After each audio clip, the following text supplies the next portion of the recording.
Shalom para pemirsa yang berbahagia, kita bertemu kembali dalam diskusi pelajaran Sekolah Sabat yang dipersembahkan oleh Gereja Masihi Advent Hari ke-7 Uni Indonesia Kawasan Barat.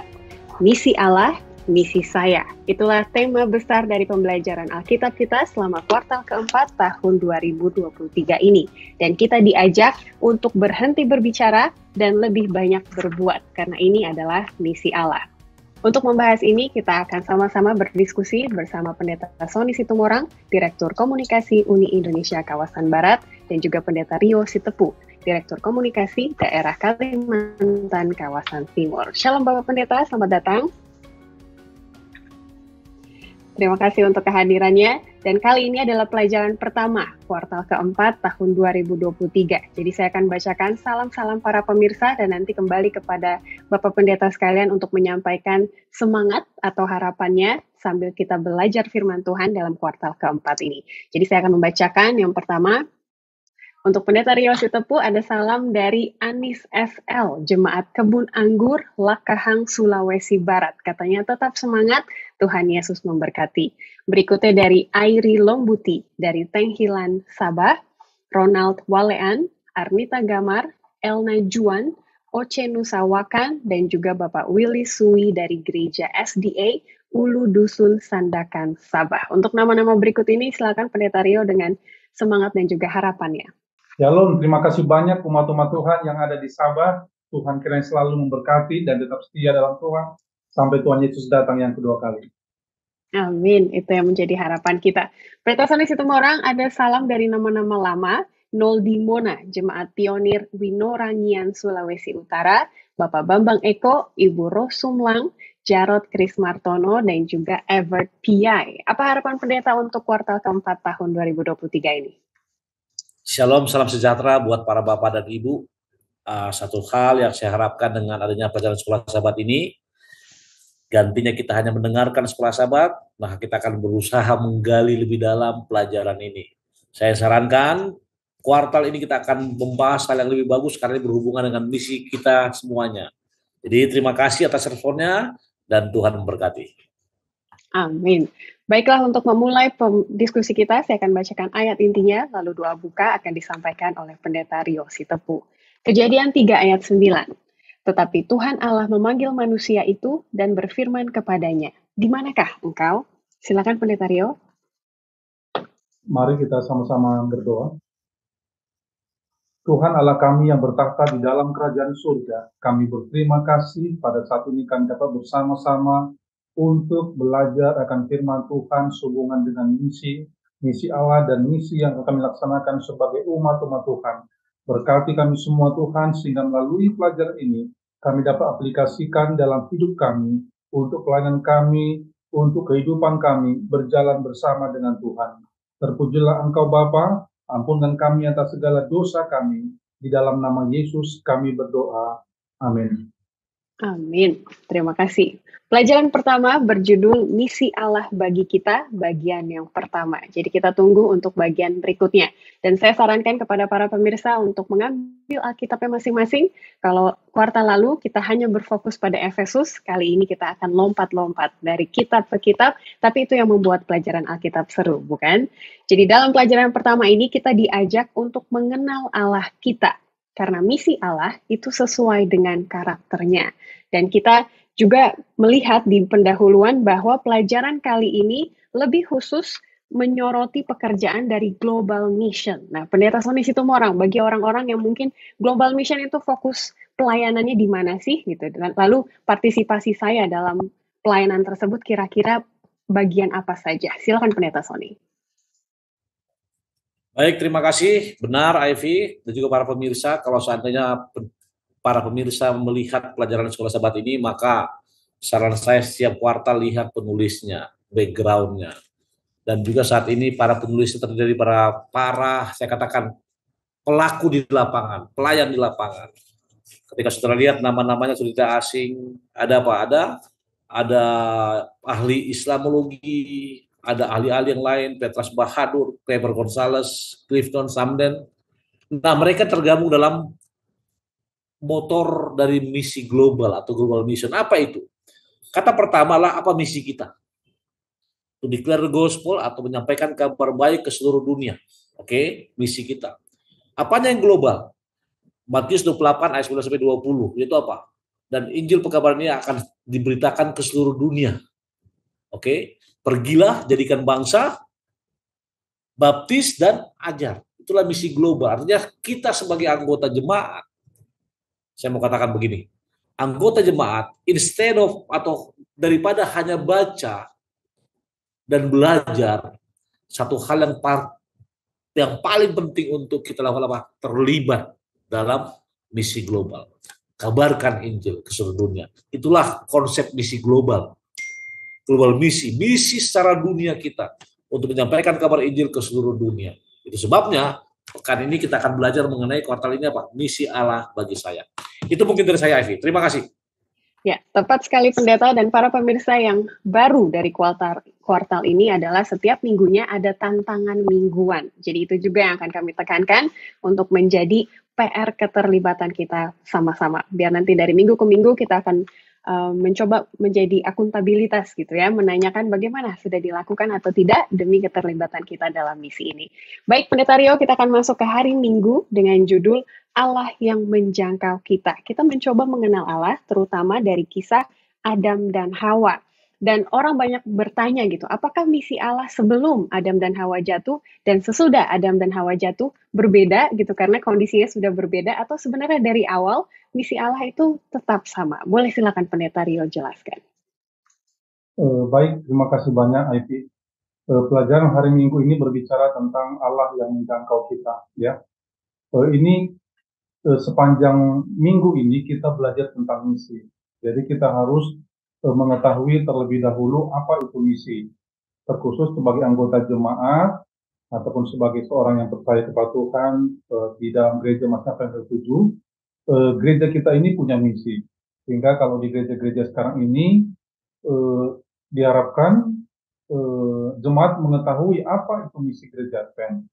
Karena ini juga berhubungan dengan misi daripada Alkitab ataupun yang diberikan oleh Tuhan. Kalau saya ingin sampaikan di sini, misi gereja kita adalah, ya kalau saya bacakan sini, misi gereja Mazda hari ke-7 adalah memanggil, katanya, memanggil semua orang menjadi murid Yesus Kristus. Itu yang pertama. Kemudian memberitakan Injil kekal itu sesuai dengan Wahyu pasal yang ke-14 ayat 6 sampai 12. Kemudian mempersiapkan dunia bagi kedatangannya yang kembali. Jadi ini misi gereja kita. Tentunya misi ini didasarkan atas misi pencipta kita, yaitu Allah kita sendiri. Kalau kita baca di dalam pelajaran pada hari Minggu, maka kita ketahui bahwa misi Allah itu, katanya, misi Allah itu bahwa Allah itu selalu ingin bersama-sama dengan kita sebagai anak-anaknya. Dan kemudian kalau kita lihat pada saat manusia jatuh ke dalam dosa, ya misi itu lebih berfokus juga kepada rencana keselamatan. Artinya adalah bahwa misi Allah itu tetap sama, yaitu menginginkan bahwa umat-umat Tuhan itu tetap bersama-sama dengan Tuhan. Kalau kita lihat contoh-contoh di pelajaran filsafat kita, ini berbicara tentang bagaimana nenek moyang kita yang pertama, Adam dan Hawa, jatuh ke dalam dosa, ya, pada saat mereka melakukan satu pelanggaran. Kita bisa melihat bahwa yang mencari itu bukan Adam dan Hawa, tetapi Allah sendiri yang mencari ciptaannya, yaitu nenek moyang kita. Kalau kita bisa lihat bahwa Allah itu menginginkan bahwa hubungan antara ciptaan dan pencipta itu tetap terjalin, dan dasar dari semua itu adalah kasih. Jadi pada saat Allah mencari, ya, ataupun saya bisa katakan mencari lah, ya, memanggil itu Adam dan Hawa, di manakah engkau berada, itu juga kan berfokus kepada hubungan rohani, ya, bukan hubungan secara fisik, karena Tuhan tentunya tahu secara fisik di mana Adam dan Hawa, dan Allah itu Maha tahu. Tetapi pertanyaan Allah itu adalah pertanyaan sehubungan dengan bagaimana kesetiaan orang yang, maksudnya yang diciptakan itu kepada penciptanya. Jadi inilah ya misi Allah, ya, kalau saya bacakan di sini. Allah kemudian mulai menyatakan misinya, yaitu rencana keselamatan, Kejadian pasal 3 ayat 14 sampai 15, yang merupakan harapan untuk mendamaikan dunia dengan dirinya. Jadi misi Allah itu adalah bahwa manusia itu tetap bersama-sama dengan Allah, terhubung oleh karena dasar kasih itu. Seperti itu. Baik, terima kasih Pendeta sudah memulai dengan baik dan menjawab pertanyaan yang orang pikir misi Allah berubah setelah Adam dan Hawa jatuh. Tapi tetap sama ya, walaupun situasi manusia berdosa atau tidak, Allah tetap kasih dan ingin bersama dengan kita. Baik, terima kasih. Pendeta Sony, mari kita lihat kata-kata Allah yang mau kita bahas di sini. Di manakah engkau? Ini kata orang, kok aneh ya gitu, nanyanya kenapa di manakah engkau? Ini juga sama dengan pertanyaan nomor 1 di hari Jumat. Kenapa tidak menanyakan, kamu telah berbuat apa? Atau kenapa kamu tidak taat begitu ya? Di satu sisi seperti konfrontasi, tapi di sisi lain ini menjelaskan karakter dan juga misi yang tadi Pendeta Rio telah tekankan. Boleh Pendeta Sony lanjutkan penjelasannya? Baik, terima kasih Ivy.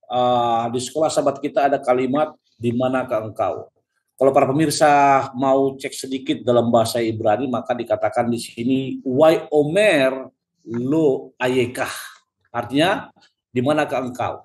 Namun perlu kita garis bawahi sebelum, kalau kita baca Alkitab kita dalam buku Kejadian pasal 2, maka sebelum kalimat itu muncul, maka Kejadian 38, ada kalimat apa? Tuhan berjalan. Nah, ini saya suka kalimatnya. Dalam bahasa Ibrani itu leruah hayam.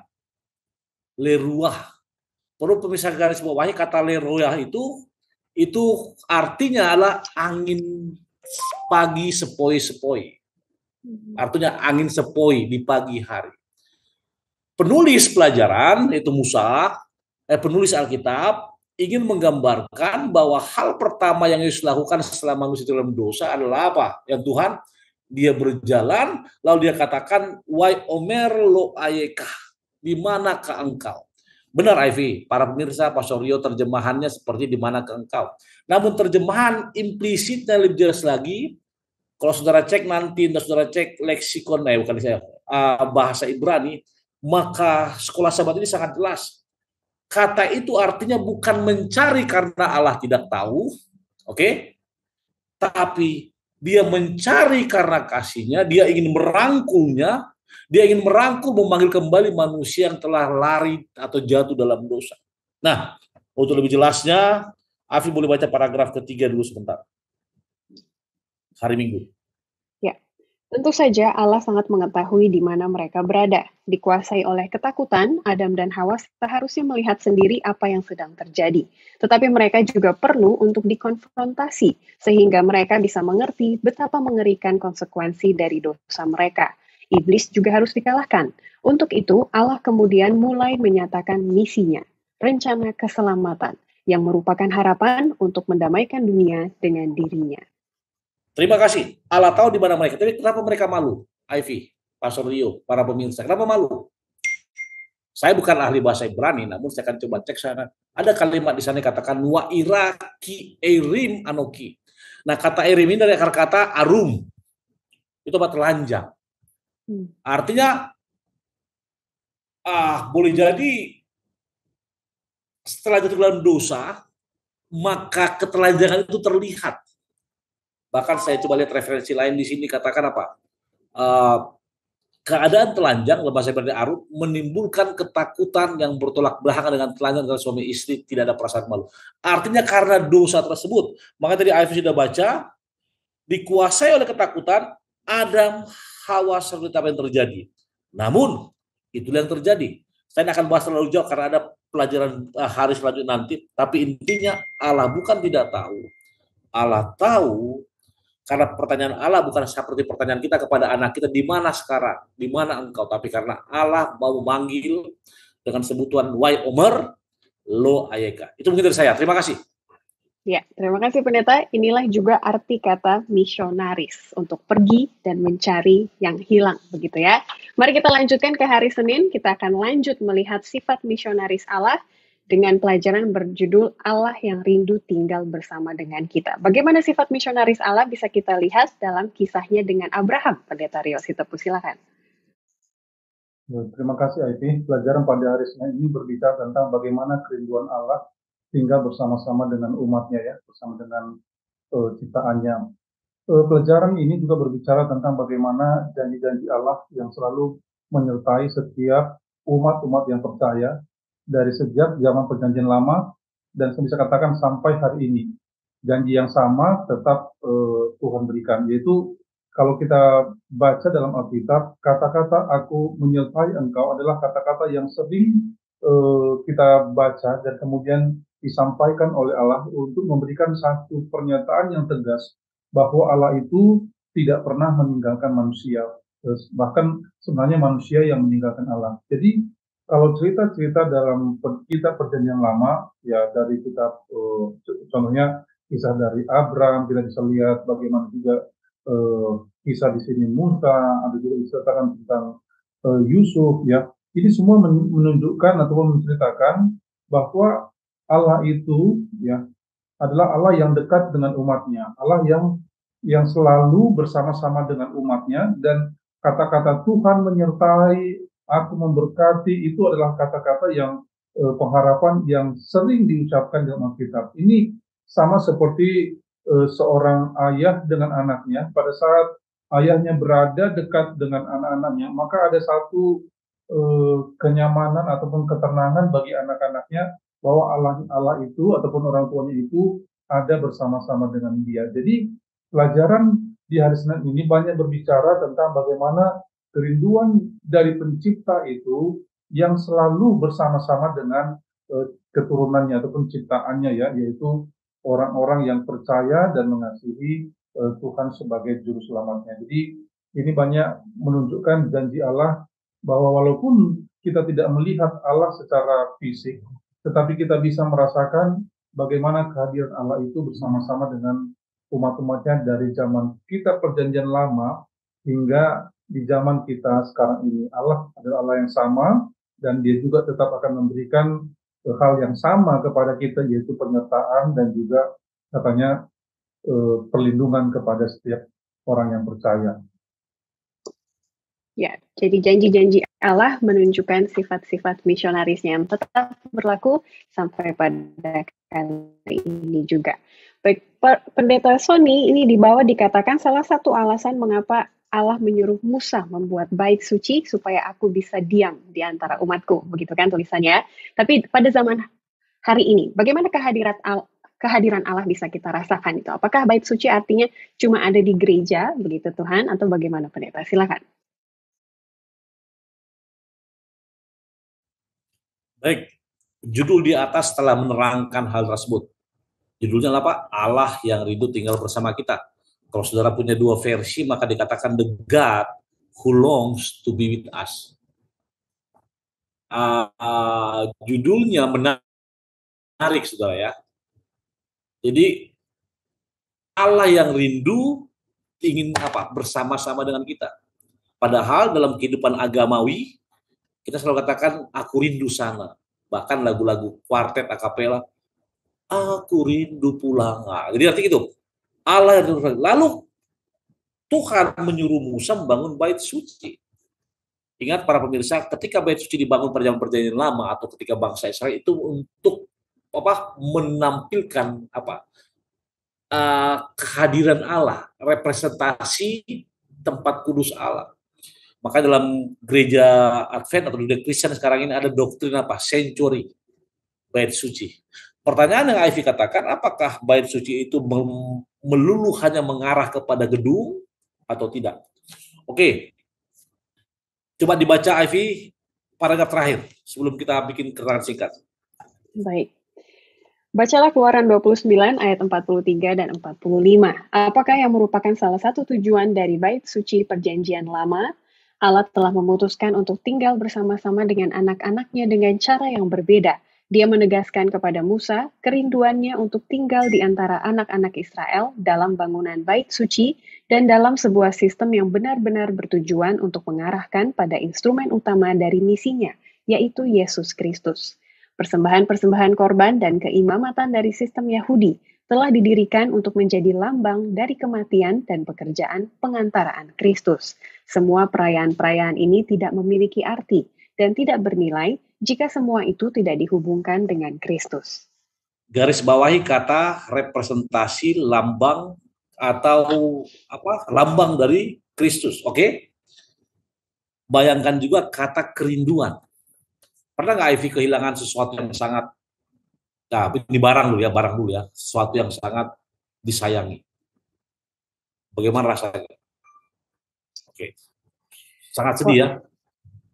Pastor Iya, Rio, pendeta. mungkin Pastor Rio sebelum sama istri yang sekarang punya pacar nggak sebelumnya?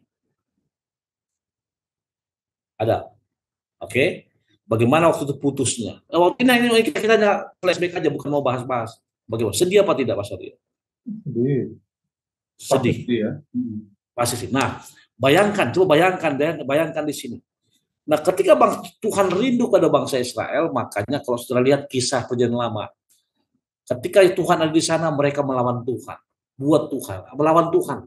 Tapi ketika mereka sudah mulai bosan dengan Tuhan, mereka dirikan Baal, mereka bikin ini, bikin itu.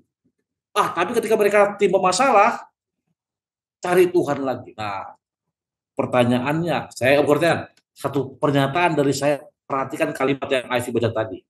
Semua perayaan ini tidak memiliki arti dan tidak bernilai jika semua itu tidak dihubungkan dengan Kristus. Jadi para pemirsa, misionaris, saya senang kata misionaris, adalah orang-orang yang mau melakukan misi daripada Tuhan Yesus Kristus. Kenapa? Karena kita mau supaya Allah tinggal dan rindu bersama kita. Hanya masalahnya, Ivy, Pastor Rio, kebanyakan kita lebih fokus kepada perayaan-perayaan, liturgi-liturgi, lambang-lambang, ritual-ritual, daripada apa?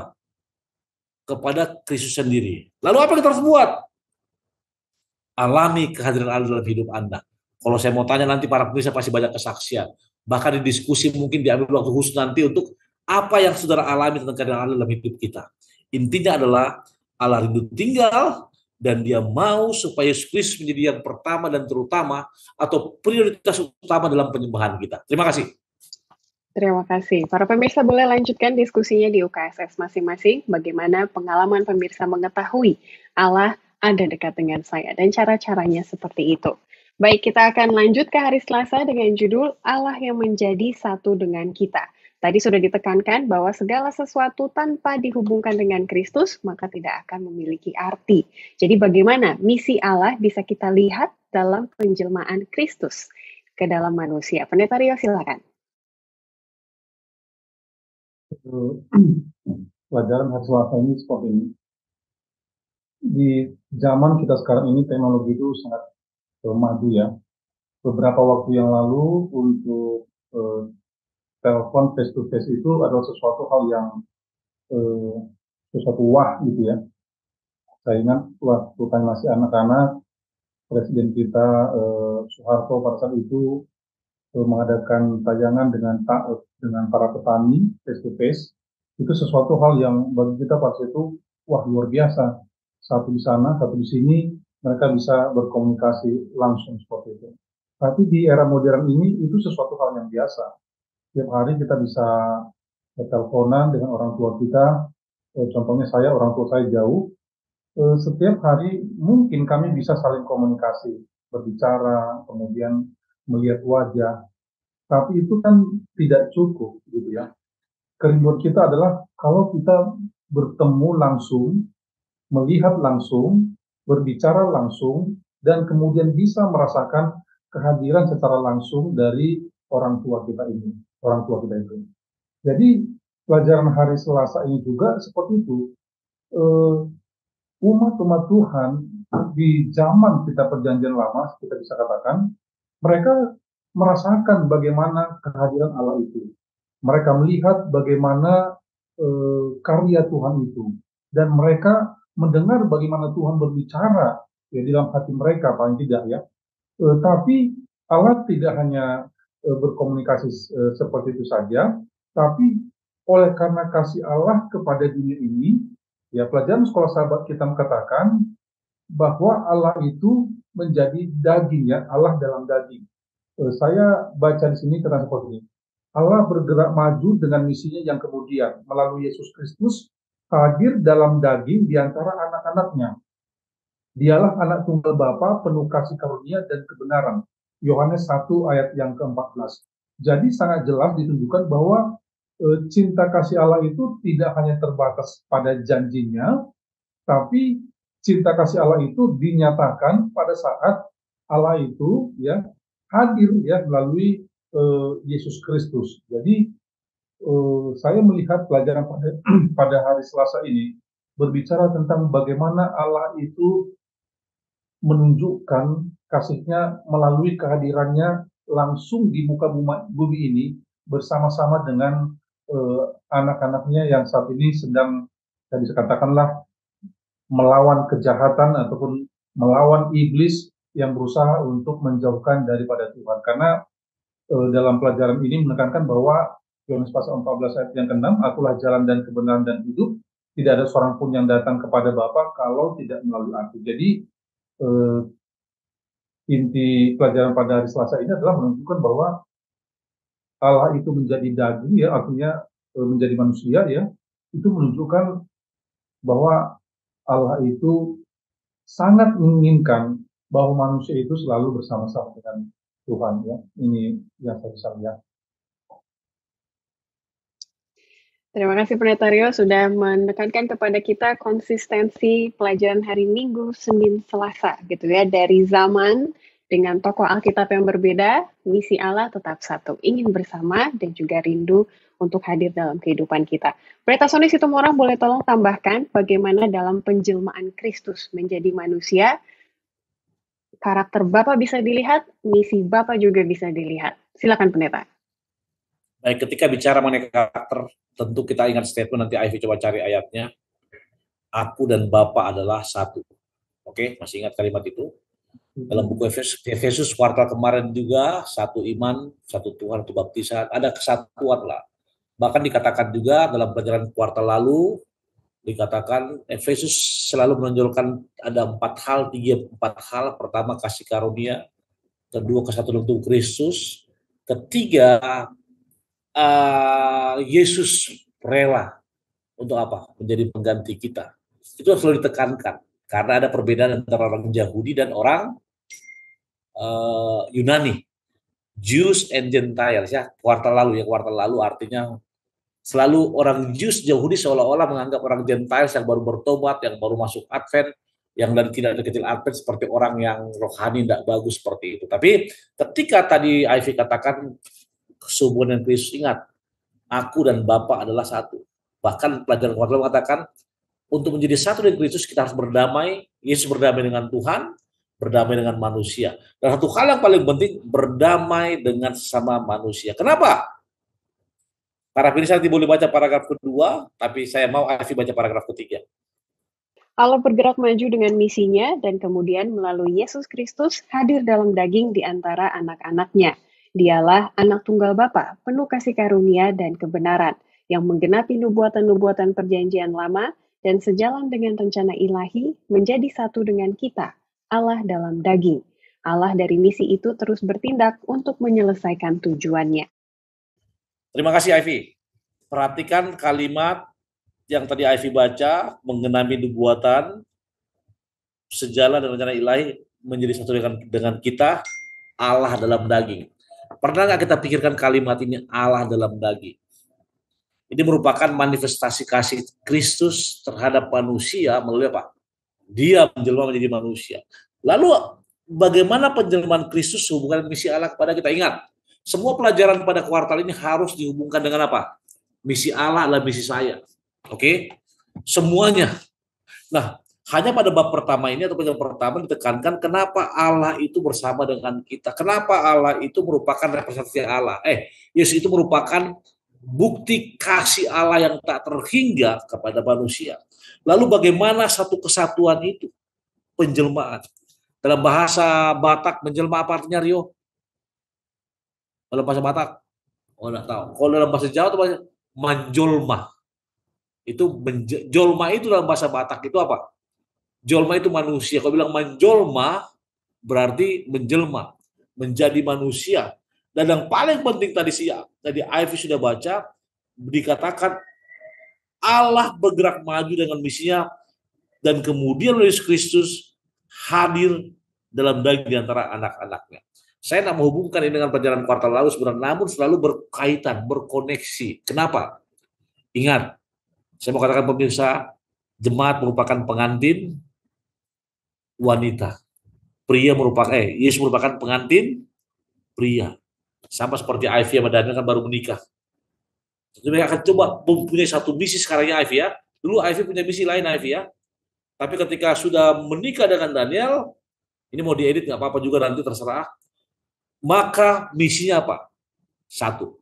Demikian juga dengan kita. Ketika kita mengakui menerima Yesus Kristus sebagai juru selamat pribadi kita, maka kita harus mempunyai misi yang sama dengan siapa?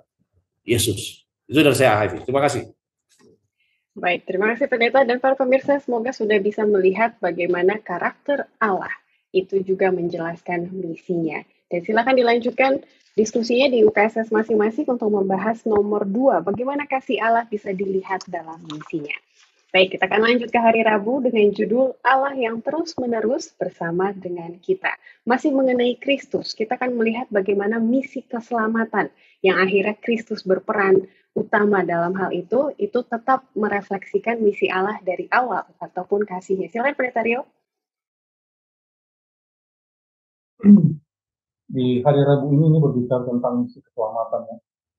Jadi di sini katakan seperti ini. Yesus sendiri menyatakan misinya dengan berkata, sebab anak manusia datang untuk mencari dan menyelamatkan yang hilang. Lukas pasal 19 ayat yang ke-10. Jadi kedatangan Yesus menjelma menjadi manusia, menyatakan misinya, kemudian dirasakan oleh orang-orang yang hadir pada saat itu, dan kita rasakan hingga zaman sekarang ini, bahwa kehadiran Allah itu adalah mencari mereka yang hilang. Jadi arti hilang ini adalah mereka yang ya tidak menjadikan Tuhan sebagai sumber keselamatannya. Jadi ini satu hal yang penting. Ya, karena misi Allah adalah menyelamatkan yang hilang, maka misi kita juga adalah mencari yang hilang, mencari orang-orang yang hilang dari kebenaran ini. Kita mau katakan gereja yang banyak, gereja yang kehilangan misi, maka gereja itu akan apa? Akan mati. Ya. Jadi kalau gereja itu tidak selalu diingatkan tentang misi dari gereja, maka umat-umat Tuhan itu tidak tahu apa misi gereja itu, untuk apa datang ke gereja, kemudian apa yang dilakukan. Tapi pada saat kita menyatakan bagaimana misi Allah itu menyelamatkan manusia, bahkan dia rela mati untuk orang yang berdosa, maka ini mengingatkan kembali kepada kita sebagai umat-umat Tuhan bahwa misi kita itu sama dengan misi Allah, yaitu membawa yang hilang kembali kepada Tuhan. Jadi gereja yang hidup adalah gereja yang terus bekerja. Gereja yang hidup adalah gereja yang memiliki misi untuk menyelamatkan jiwa-jiwa. Ada beberapa gereja yang keanggotaannya semakin lama semakin berkurang, dan kemudian ya bahkan ada gereja yang tidak punya anggota sama sekali lagi. Kenapa ini bisa terjadi? Oleh karena misi yang tidak tertanam kepada setiap anggota jemaat, ya, kepada setiap pendeta-pendeta, sehingga pada akhirnya gereja itu tidak bertumbuh, umat-umat tidak bertambah, ya. Kenapa? Karena kehilangan misi.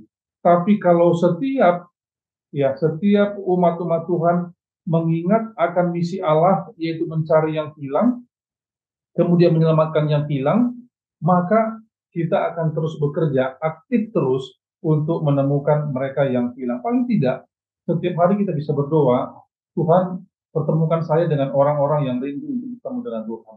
Paling tidak, hal yang simpel, ya kita mohon kepada Tuhan.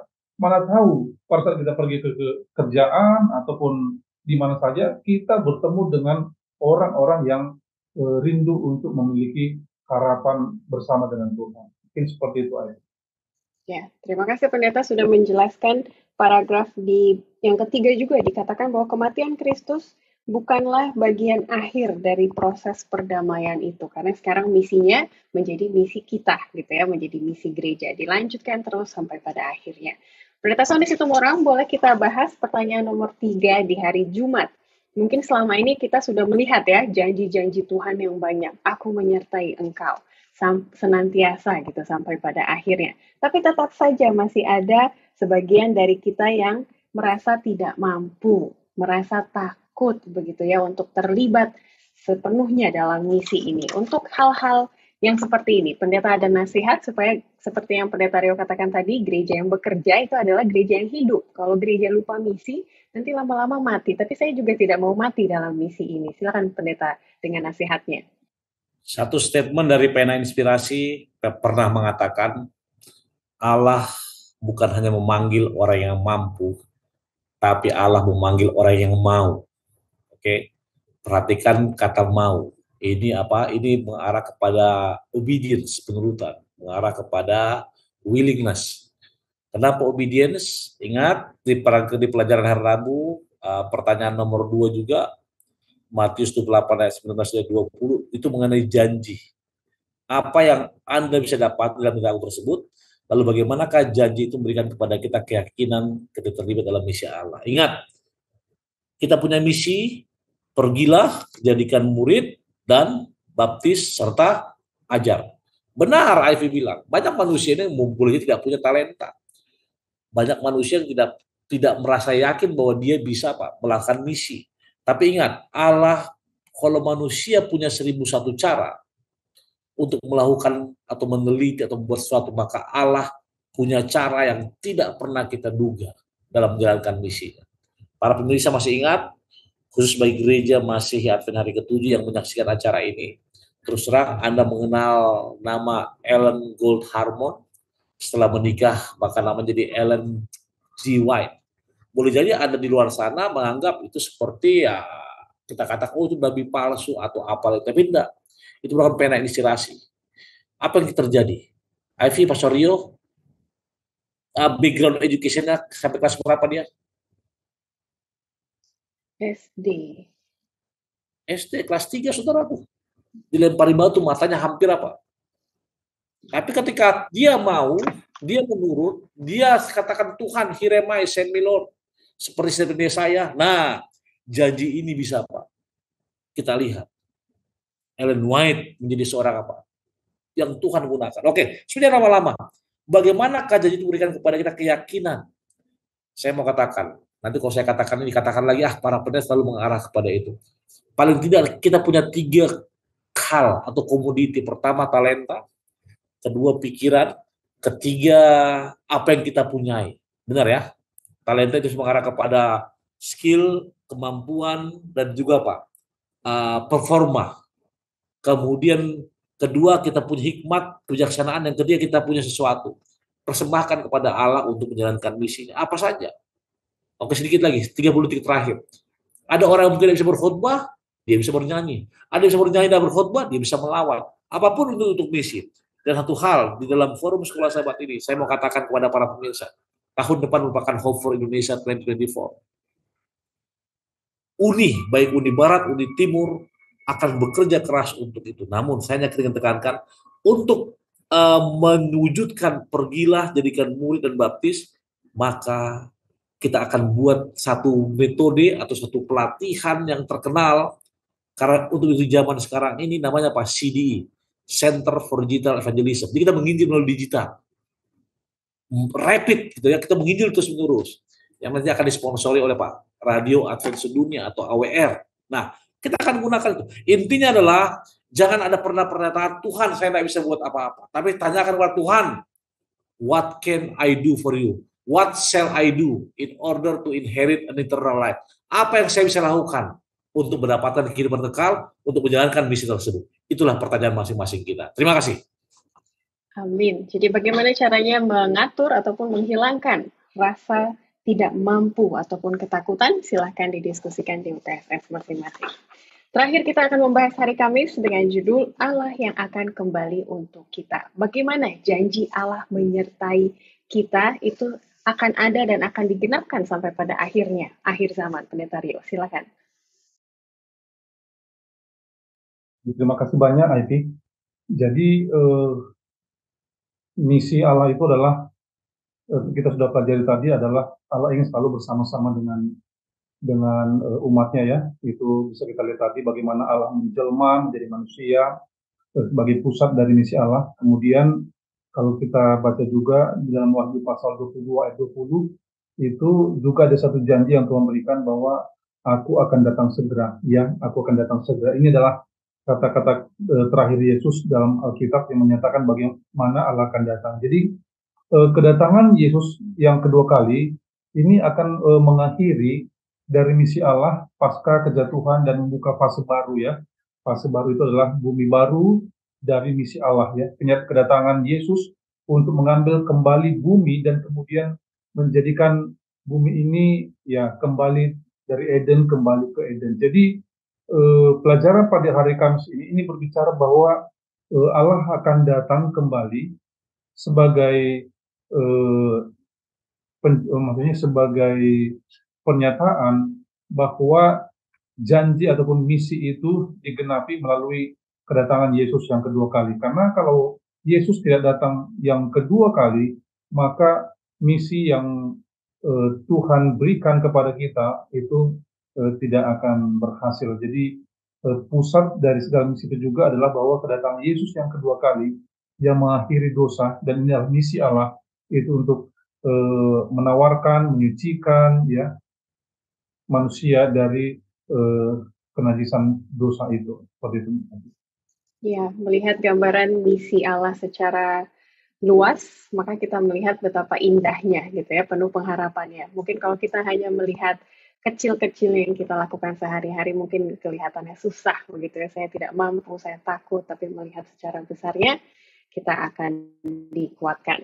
Baiklah para pemirsa, sebelum memasuki kesimpulan dari pembahasan kita minggu ini, saya akan bacakan tantangan mingguan untuk kita. Kita diajak untuk berdoa setiap hari untuk terlibat dalam misi Allah. Semakin sering kita berdoa, maka otak kita, hati kita akan mengingat. Jika kita berada di rumah ataupun di luar rumah, kita akan ingat bahwa saya memiliki misi dalam hidup ini. Kalau mau tantangan yang lebih, mungkin tadi dipikir terlalu gampang, tiap hari juga saya sudah berdoa gitu ya untuk keterlibatan saya dalam misi, maka kita diajak untuk mencari nama-nama orang yang belum kita kenalan, yang mungkin sehari-hari sudah sering papasan, tapi saya belum sempat tanya namanya. Itu adalah kesempatan untuk paling tidak say hi, begitu ya, dan juga kasih tahu mereka bahwa saya tinggal di sini, saya berada di sini, saya bekerja di sini. Dan semoga dari kesempatan tersebut akan terbuka kesempatan ke depannya untuk menjadi sahabat yang lebih dekat lagi. Baik, saya kembali ke Pendeta Sony Situmorang, kesimpulan dari judul misi Allah bagi kita bagian pertama ini. Apa misi Allah yang pendeta dapatkan? Silakan. Apa misi Allah? Jadi judul pelajaran mengatakan misi Allah bagi kita bagian pertama.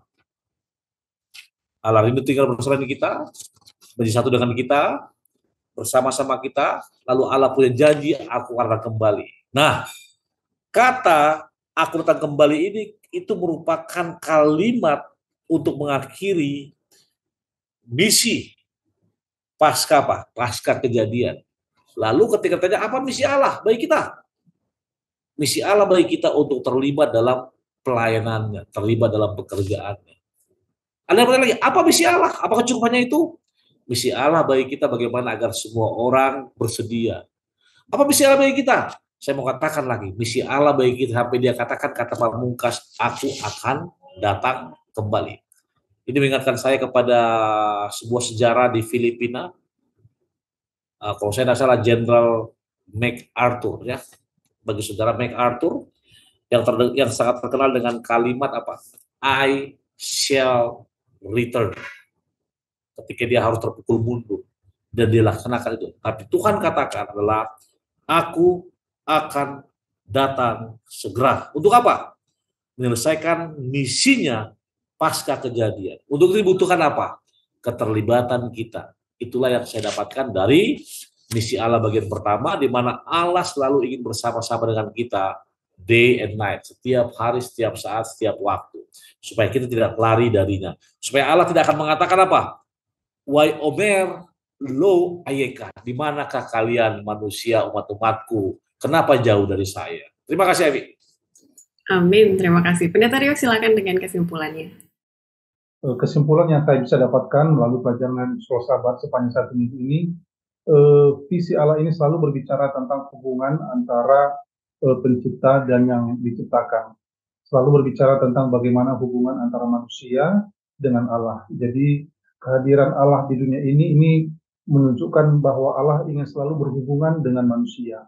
Pada saat manusia jatuh, Tuhan mengangkat, ini menunjukkan bahwa Allah ingin selalu bersama-sama dengan manusia. Jadi hubungan itu sangat penting bagi Allah, sehingga kedatangan Yesus yang ke dunia ini, baik yang pertama ataupun yang kedua nanti, itu menunjukkan bagaimana kedekatan Allah yang menciptakan manusia dan hubungan itu yang Allah ingin tetap jalin. Dan yang kedua, pelajaran yang saya dapatkan dari pelajaran satu minggu ini adalah bahwa kita harus bisa paham karakter ataupun sifat Allah itu. Ya, sifat Allah itu adalah Allah yang kasih, Allah yang mengasihi, ya. Jadi ini juga yang menjadi pelajaran yang harus saya hidupkan ataupun jemaat hidupkan, bahwa kita juga memiliki kasih untuk bisa mengajak orang yang hilang untuk datang kepada Tuhan.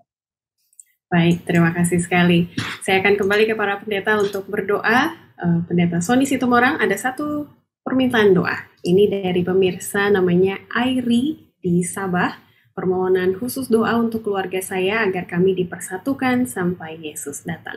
Silakan pendeta. Kita berdoa. Bapa Semawi, terima kasih Tuhan untuk penjabaran dan juga pemaparan yang kami boleh dapatkan dari buku Matius yang dikompilasi dengan baik oleh Direktur Misi Global bersama para hamba-hamba Tuhan. Kami boleh mengingat kembali bahwa Engkau punya misi untuk kami, dan Engkau juga mempunyai misi bagi dirimu sendiri untuk senantiasa bersama-sama dengan kami. Terima kasih Tuhan karena Engkau telah mengirimkan hamba-Mu, Pastor Yus Tepu, Ivy, dan Daniel Bang Layar untuk membawakan acara ini. Demikian juga para pemirsa yang setia menyaksikan program ini. Kami juga berdoa secara khusus untuk keluarga Ibu Airi. Kiranya Engkau berkati mereka Tuhan, keluarga mereka, Engkau berkati kerohanian mereka, dan segala aspek kehidupan mereka, hingga Engkau datang pada kali yang kedua. Kami mengetahui, dan Engkau mengetahui masih banyak keluarga-keluarga lain, pribadi-pribadi lain, bahkan hamba-hamba-Mu yang mempunyai kerinduan. Suatu saat nanti, ketika Engkau mewujudkan kalimat aku akan datang segera, maka kami semua sudah bersedia untuk itu. Bapak, terima kasih untuk waktu yang indah ini. Pertemukan kami kembali pada pertemuan-pertemuan berikutnya. Terpuji nama Tuhan, dalam Yesus berdoa. Amin. Amin. Puji Tuhan untuk pertemuan pertama di kuartal keempat tahun 2023 ini. Terima kasih untuk Pendeta Rio dan juga Pendeta Sony. Tuhan sertai selalu, semangat juga dalam pelayanannya. Dan para pemirsa, kita akan lanjutkan kebersamaan kita minggu depan, membahas bagian kedua dari misi Allah bagi kita. Kita akan melihat unsur-unsur dasar dari misi Allah itu apa saja. Sehat-sehat, Tuhan memberkati kita sekalian.